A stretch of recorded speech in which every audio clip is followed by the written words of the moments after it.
Daí, galera do sétimo ano, tudo bem com vocês? Vamos continuar os nossos estudos de história, então? Vamos lá.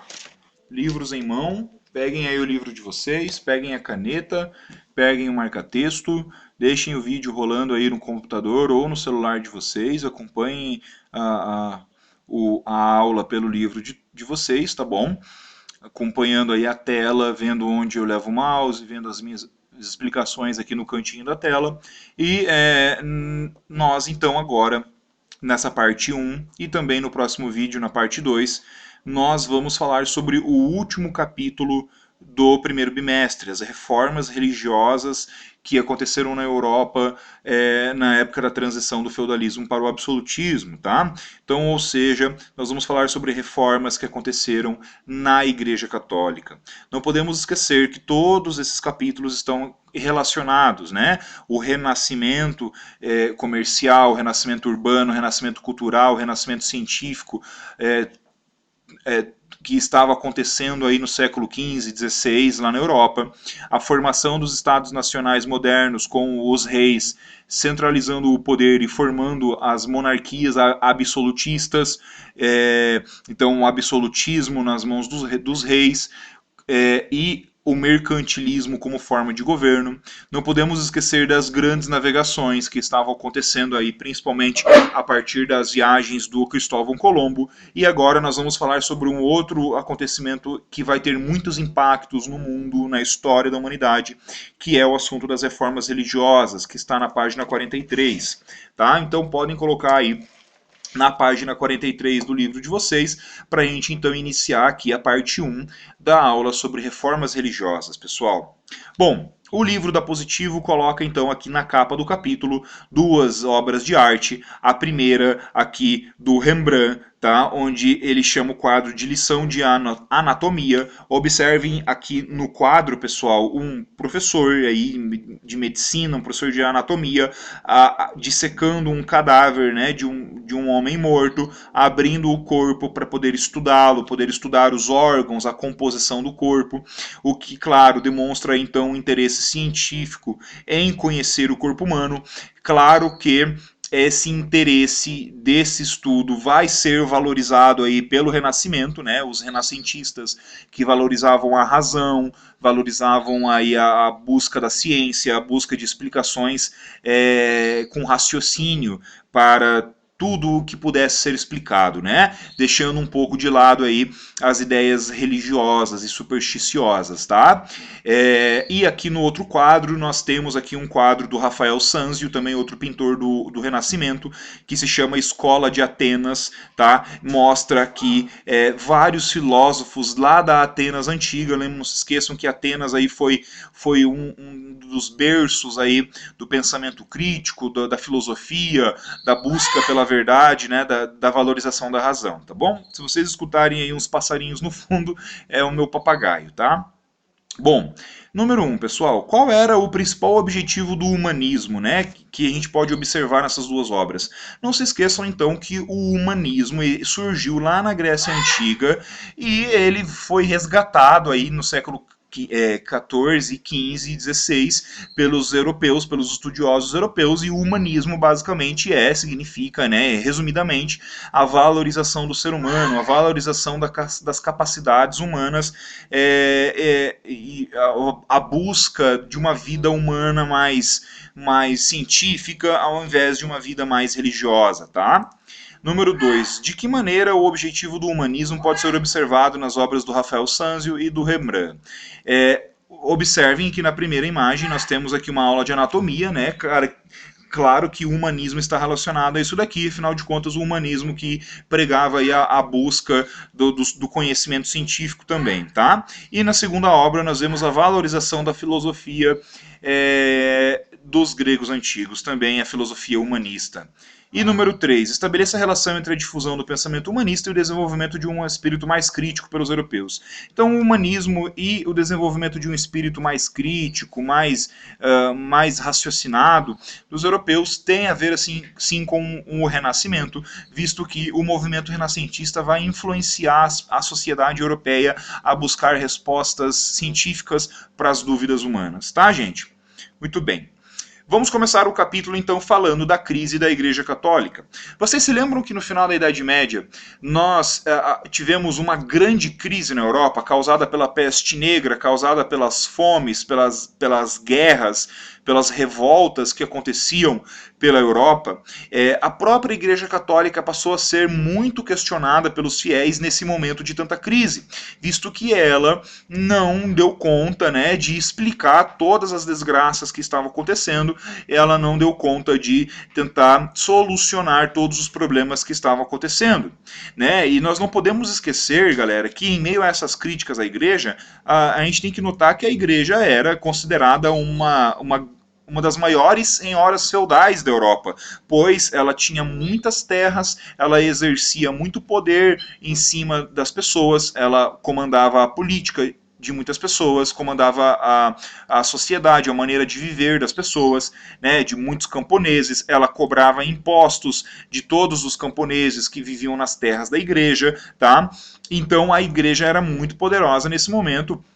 E em meio a essa crise, nós vamos ver, galera, que conforme o poder foi saindo das mãos da igreja e foi sendo transferido para as mãos dos reis absolutistas, nós vamos ver que aconteceu aí uma crise, uma briga entre o governo, né, o Estado e a igreja. Então, nesse momento aí de formação das nações europeias, o que nós estudamos lá no capítulo 2, no momento de formação, então, do absolutismo, dos reis absolutistas, da formação das nações europeias, a igreja, num primeiro momento, se colocou contra, porque isso poderia significar a perda de poder da igreja, né? A igreja que era muito poderosa até a Idade Média, tá?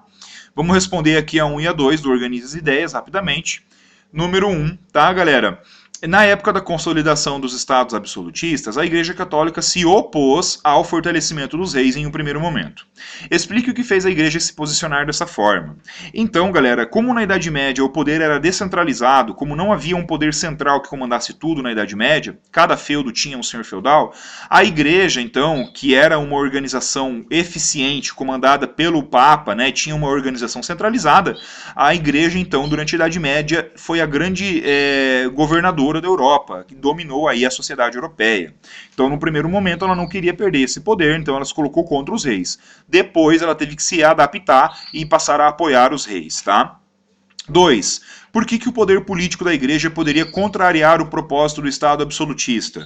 Bom, então o dinheiro dos impostos, por exemplo, que antes iam para a igreja, deveriam passar então a financiar aí os projetos dos reis absolutistas e a formação aí dos estados absolutistas, dinheiro do imposto para formar exército nacional, por exemplo.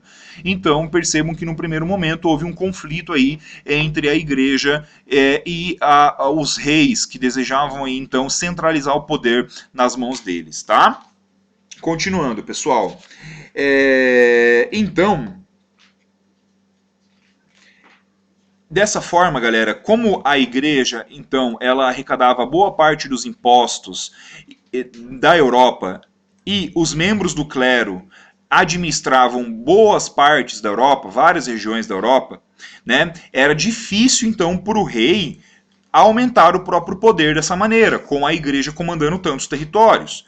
Por isso, quando os reis começaram a assumir a administração dessas regiões, desses territórios, eles passaram então a colocar a igreja, né, começaram a criticar a igreja e colocar a igreja católica como uma parte da vida que deveria se preocupar apenas com o espírito das pessoas, com a fé das pessoas. E então aí os governantes absolutistas passaram a cobrar da igreja que ela não interferisse em assuntos de administração, que ela não interferisse em assuntos políticos. Na visão deles, a igreja deveria apenas se preocupar aí com a fé e a questão espiritual, religiosa das pessoas, né? Além dos reis, então, que desejavam diminuir o poder da igreja para aumentar o poder deles próprios, também havia aí uma boa parte da burguesia que estava insatisfeita com algumas ideias da igreja, alguns dogmas da igreja. O que são dogmas da igreja, galera? São verdades absolutas e indiscutíveis que são colocados por religiões, verdades absolutas que ninguém pode questionar. Porém, o humanismo ia contra isso, né? O Renascimento, o espírito crítico dos artistas e dos filósofos e dos cientistas do Renascimento ia contra esses dogmas, porque todas essas verdades colocadas pela igreja como absolutas passaram a ser questionadas, passaram a ser estudadas e novas respostas para essas dúvidas começaram a ser buscadas não através da religião, mas através da ciência. E a burguesia também não gostava, então, desses dogmas da igreja, dessas verdades absolutas, indiscutíveis. Eles não gostavam, por exemplo, disso daqui, ó, que a igreja condenava a cobrança de juros quando alguém emprestava dinheiro. Então, ó, vamos virar a página aqui, ó. Então, quando a burguesia, então, que era aquela classe comerciante, banqueiros, comerciantes, grandes navegadores, donos de oficinas de manufaturas, né? A burguesia era muito ampla. Então, como a burguesia passou a mexer com dinheiro aí nessa época do Renascimento, né? Eles emprestavam dinheiro, cobrando juros desse renascimento, desse dinheiro. A igreja criticava, colocava isso como um pecado, porque na visão da igreja ninguém, nenhum fiel, nenhum cristão poderia emprestar dinheiro a juros para outra pessoa. O nome desse pecado era usura. Então, quando alguém emprestava dinheiro a juros, prestava dinheiro cobrando juros depois, essa prática chamada de usura era condenada pela igreja. Além disso, os burgueses, quando iam vender seus produtos, eles cobravam lucro, né? Eles cobravam então um valor a mais do que o produto valia. E isso também ia contra uma das ideias da igreja chamada de doutrina do justo preço. Então a igreja pregava que os produtos deveriam ser comercializados com preço justo, e isso ia contra os interesses da burguesia que desejava aí investir no capitalismo, ir em busca do lucro, né? Então percebam que também havia um conflito de ideias entre a burguesia e os negócios da burguesia com a igreja, tá? Então, segundo a igreja, a usura, o pecado da usura e quem contrariasse a doutrina do justo preço seriam pessoas que teriam a sua alma condenadas ao purgatório, ou seja, a igreja dizia então que as pessoas que praticassem esses pecados aí envolvendo dinheiro seriam, quando morressem, a alma delas ia para o purgatório, que seria um local temporário entre o céu e a terra, onde as pessoas teriam que pagar pelos seus pecados, tá? Bom, então percebam, tinha muito conflito aí entre reis com a igreja, burgueses com a igreja, até os nobres também, mas eu já falo mais dos nobres ali, mando vocês grifarem. Então, havia também problemas internos dentro da igreja. Por exemplo, embora a igreja criticasse a usura, que era emprestar dinheiro a juros, a própria igreja vendia isso daqui, ó, galera. A igreja, os membros do clero, faziam vendas de indulgências e também praticavam a simonia. O que é a venda de indulgências e o que é a simonia? A venda de indulgências, galera, a gente pode chamar de perdão dos pecados. É como se, por exemplo, eu, quando eu estivesse prestes a morrer, fosse lá, chamasse um membro do clero, chamasse um membro da igreja e desse uma fortuna para eles em troca da remissão dos meus pecados, como se a igreja fosse perdoar os meus pecados para eu poder ir para o céu. O nome disso, então, é venda de indulgências. É como se a igreja vendesse um pedacinho no céu para as pessoas. E isso era uma prática considerada corrupta por muitos padres, né, por muitos membros do clero. E também havia a simonia, que era o quê? Era o comércio de objetos sagrados. Então a igreja também ganhava dinheiro vendendo objetos normais que eles benziam e diziam que eram sagrados. Objetos que poderiam, por exemplo, fazer milagres, etc. Então percebam que a igreja tinha práticas consideradas aí corruptas por vários outros membros do clero. Além disso, o celibato, que é uma lei da Igreja Católica, que o padre não pode se casar com ninguém durante a vida, também não era respeitada por muitos padres, não era respeitada por muitos membros do clero. Então percebam que haviam vários problemas internos dentro da igreja, tá? Porém, a atitude mais criticada da igreja é a venda de indulgências. A venda de indulgências era o que era mais criticado, porque muitas pessoas afirmavam que não era necessário você pagar dinheiro para a igreja para você poder ir para o céu. Muitos padres afirmavam, eram contra essas ideias, dizendo que era apenas pela fé da pessoa que ela poderia ser salva. Bom, muito bem. Ótimo, aqui embaixo nós vemos uma pintura aqui do artista Hieronymus Bosch, onde ele critica os membros do clero. Olha, um monge e uma freira, ele mostra, ele representa eles aqui apenas preocupados com diversão, né, enquanto a Europa passava por tantos problemas, tá? Muito bem. Então foi nesse contexto de críticas à igreja, de briga entre a igreja e os reis, briga da igreja com os burgueses, foi nesse contexto aí no século XV e XVI que se desenvolveu a reforma religiosa, a reforma da igreja católica, tá, pessoal? Podem virar a página para a gente responder aqui, ó. Motivos de descontentamento dos reis absolutistas com a igreja. Os reis não gostavam da interferência em assuntos que consideravam da sua própria atribuição, como a cobrança, a delegação de leis e a cobrança de impostos. Os membros da burguesia. Qual era o descontentamento deles com a igreja? Muitas das suas práticas comerciais eram condenadas pela igreja, como a usura, motivo pelo qual a salvação das suas almas, segundo essa doutrina da igreja, seria muito difícil. E qual era a crítica de alguns membros da igreja? Alguns membros da igreja criticavam o fato de alguns dos seus colegas praticavam atos condenados pela própria instituição da qual faziam parte e representavam, como a venda de indulgências e a venda de objetos sagrados, a simonia. Então percebam que haviam várias críticas à igreja e é nesse contexto que vai acontecer a reforma religiosa, também chamada de reforma protestante, tá, meus queridos? Muito bem, vamos falar aqui então da reforma protestante. Ok. Então, galera, em meio a essas críticas à igreja, vai acontecer uma ruptura na igreja, vai acontecer um rompimento na igreja católica, que até a Idade Média só existia a igreja católica, e a partir então do século XVI vão surgir outras igrejas cristãs, não católicas, mas parecidas. Então, quais são essas novas ideias cristãs? O luteranismo, o calvinismo e o anglicanismo. Nesse vídeo ainda vou falar do luteranismo e no próximo vídeo vou falar das outras, tá? Então, todas elas, o luteranismo, o calvinismo, o anglicanismo, são chamadas genericamente de igrejas protestantes. Prestem atenção, elas continuam sendo cristãs, continuam seguindo a mesma Bíblia, porém vão adotar práticas diferentes da Igreja Católica. Tá bom? Muito bem. Ali em cima, no quadro laranjado, a gente escreveu quais eram os motivos de descontentamento aí dos reis, da burguesia e de alguns membros do clero. Haviam outros descontentamentos com a igreja. Podemos citar, por exemplo, o desejo da nobreza de reaver as terras que havia doado à igreja. Tá? Podemos citar os abusos do clero, como a venda de indulgências, que era considerado um abuso, a venda de relíquias sagradas, a venda de cargos na igreja, todas práticas consideradas corruptas, o desenvolvimento do comércio da burguesia, que estimulou o desejo de obtenção de lucro, tá? Podemos citar também o desenvolvimento do humanismo, né? A valorização da ciência, a valorização do ser humano. Tudo isso, então, junto, contribuiu para que ocorresse uma ruptura na igreja. E novas maneiras de cultuar a Bíblia surgissem.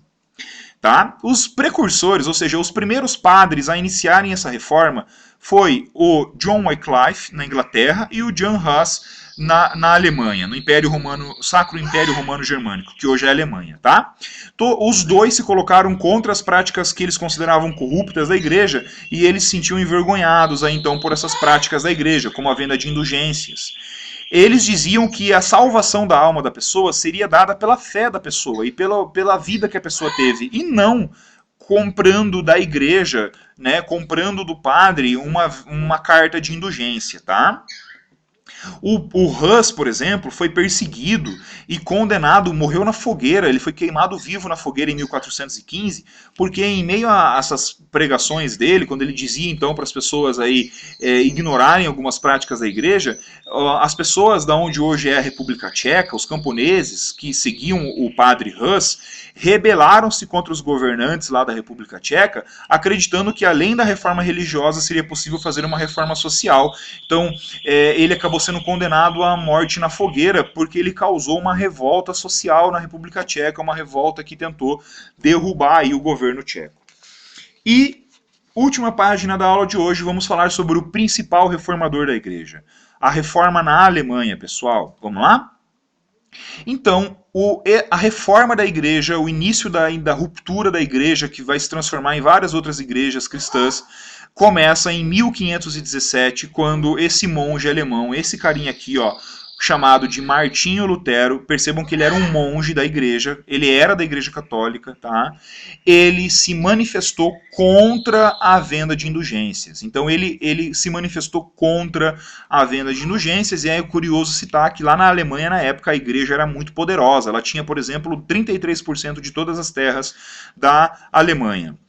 O Martinho Lutero, então ele era um membro do clero, tá, gente? E além de ser um membro do clero, ele era professor na universidade de uma cidade alemã chamada Wittenberg. E então, durante as suas aulas, ele dizia, né, durante as suas missas, ele dizia ser contra a venda de indulgências. E em 1517, o Martinho Lutero, revoltado com a venda de indulgências, né, com esse tipo de venda de perdão, ele escreveu 95 parágrafos, que são chamados aqui de 95 teses. Ele escreveu um textão gigantesco, aquele textão de 95 motivos para que as pessoas não comprassem indulgências da igreja. E o que ele fez? Ele pregou essas 95 teses na porta da Catedral de Wittenberg. Olhem aqui um quadro feito representando esse momento. Aqui nós temos esse papel, olhem o mouse, representando aí as 95 teses que ele colocou na porta da Catedral de Wittenberg, para todo mundo poder ler essa crítica dele à igreja. Claro que o Papa da época, o Leão X, o Papa da época, expulsou ele da igreja, do clero da igreja, e excomungou ele, né, o Martinho Lutero, por estar então tentando fazer uma revolução dentro da igreja, tá?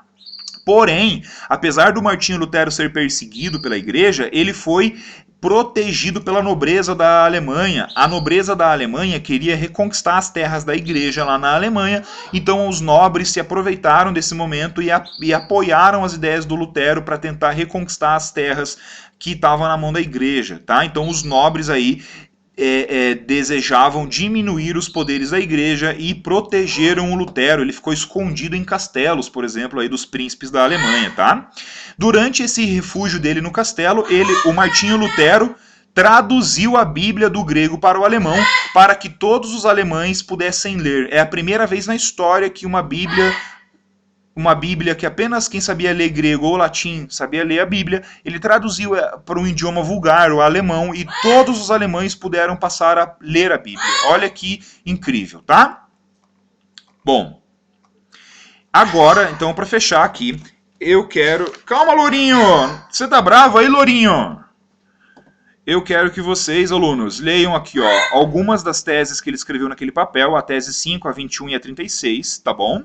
Eu quero que vocês respondam a 1, a 2, a 3 e a 4 com as suas palavras, reflitam, pausem o vídeo agora, reflitam e respondam, tá? E para fechar aqui, então, o Martinho Lutero, sem querer, ele criou uma nova ideia religiosa chamada de luteranismo, claro, por causa de Lutero, o sobrenome dele.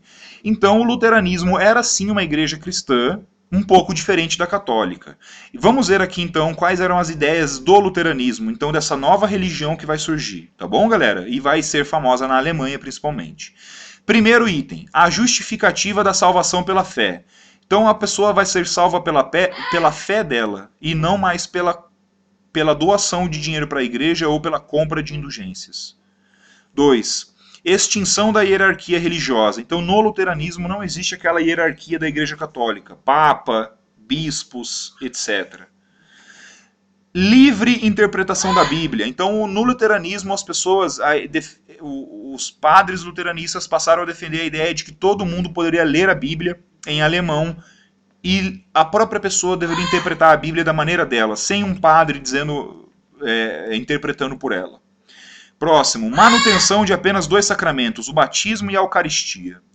Proibição da veneração de imagens. Então, segundo eles, as imagens, por serem feitas por seres humanos, a imagem de santos, de Jesus, por exemplo, não deveriam ser veneradas. Substituição do latim pelo alemão nas cerimônias religiosas, para que todo mundo pudesse entender a missa. A abolição do celibato clerical, então no luteranismo os padres podiam casar e ter filhos. Substituição da missa pela ceia do Senhor e subordinação da igreja ao Estado. E isso aqui, então, é muito importante, porque os reis absolutistas vão começar a gostar do luteranismo, porque o luteranismo defende que a igreja deve cuidar apenas da fé e que a igreja não deve se envolver em assuntos do governo. Então, os reis vão gostar dessa ideia, tá? Bom, claro que as pessoas que passaram a seguir as ideias do Lutero, as ideias do luteranismo passaram a ser perseguidas, o que causou aí muitos protestos. Por isso que o nome é Reforma Protestante, porque tiveram muitos protestos de pessoas que queriam poder rezar o luteranismo em paz sem serem perseguidas, tá bom, galera? No próximo vídeo a gente continua. Peço desculpas aí pelo Lourinho, o Lourinho tá bravo, vou ver o que tá acontecendo com ele. E na próxima aula, no próximo vídeo a gente continua. Beleza, galera? Bye, bye!